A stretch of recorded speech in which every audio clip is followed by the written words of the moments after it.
Allons-y maintenant pour l'implémentation du classificateur de texte du service.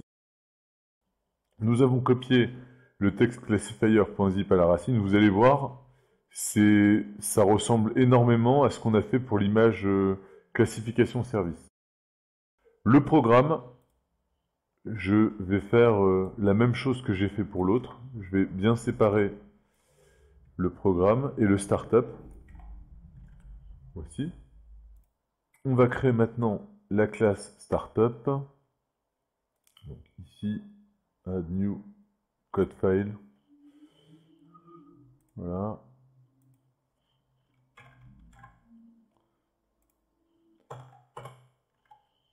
De la même façon que pour le service du classificateur d'image, ça prendra un i-configuration en paramètres. Nous aurons la première méthode configure service ici et la deuxième méthode configure. Voilà.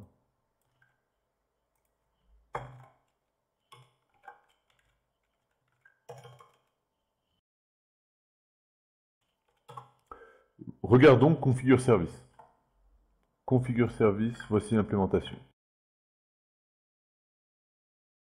On ajoute les contrôleurs de base pour que le service Web API puisse fonctionner. La doc Swagger, donc pour gérer Swagger, pour que Swagger fonctionne. Les cores policy, on avait fait pareil tout à l'heure, ça sert à traiter tous les problèmes, tout ce qui concerne les cross-origines. Voilà, c'est pas très utile, on pourrait le supprimer, mais voilà, c'est recommandé de le laisser. Donc j'ai laissé cette section-là, mais on n'en aura pas besoin, car les fichiers texte ne font pas des volumes exceptionnels. Et on ne va pas chercher à analyser des fichiers texte avec des volumes gigantesques.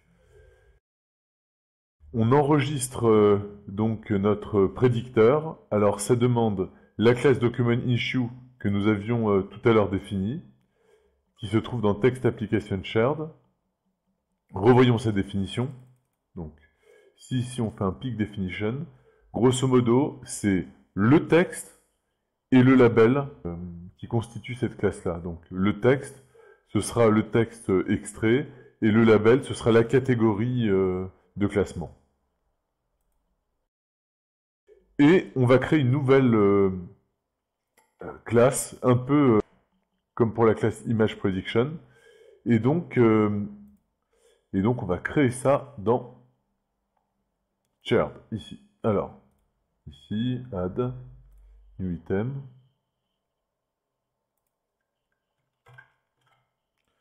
Document prediction. Voilà, issue prediction. Et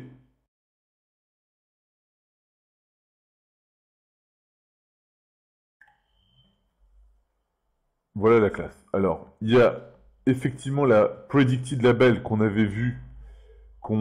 C'est une colonne qu'on avait ajoutée, si vous vous souvenez, lors de l'entraînement, dans le training pipeline. Et une colonne score qui permettra donc aussi de calculer un score. Ici maintenant on est tout bon.